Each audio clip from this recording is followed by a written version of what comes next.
बिस्मिल्लाहिर्रहमानिर्रहीम। अस्सलाम वालेकुम dear students, welcome to my YouTube channel. आज हम करेंगे MTH 601 की सम नंबर 1 का सलूशन। इसके टोटल मार्क्स आपके पास 20 हैं और इसकी लास्ट डेट आपके पास 19 जून है।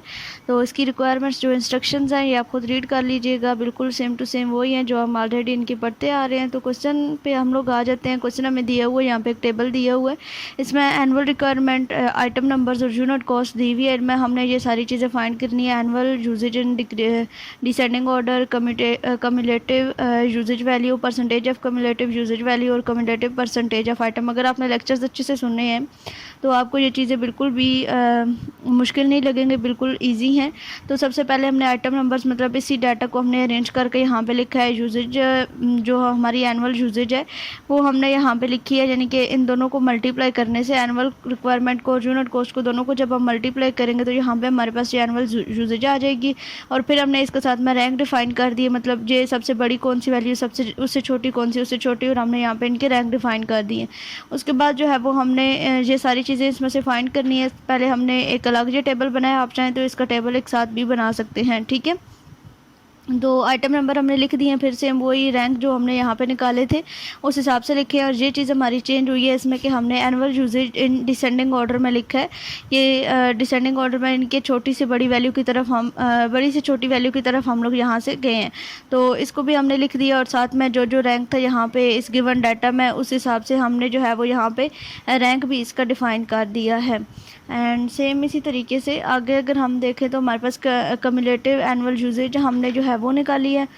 ये भी हमारे पास ऐसे निकलेगी कि फ़र्स्ट वाली जो है वो सेम यहाँ पे रहेगी और नेक्स्ट इस वाली में अगली वाली इसकी वैल्यू ऐड करते जाएंगे तो ये आपके पास ये सारी वैल्यूज़ आ जाएंगी। फिर हमने इसकी परसेंटेज निकाल ली है, ठीक है। और इसके बाद जो परसेंटेज हमने निकाली है वो पूरे ये वाला जो आपका एरिया है, ये वाला जो आपका कॉलम है, इसकी भी आपने परसेंटेज निकाली है। और ये वाला जो आपका था इसकी भी आपने जो है वो यहाँ पर परसेंटेज निकाल ली है। ये आपका जो है वो क्वेश्चन नंबर 1 का सलूशन है। उसके बाद जो क्वेश्चन नंबर 2 है, इसमें हमने economic order, quantity, number of order per year और ऑप्टिमम एनुअल कॉस्ट जो है वो फाइंड करनी है। यहाँ पे जो गिवन डाटा है वो हम लोगों ने लिख लिया है। डी हमारे पास गिवन है, C1 गिवन है हमारे पास यहाँ पे, ठीक है। और C2 भी गिवन है और C3 भी गिवन है। और यहाँ पे शॉर्टेज जो है वो अलाउड नहीं है। विदाउट एनी शॉर्टेज जो है वो हमारा ये प्रॉब्लम हमें दिया गया है।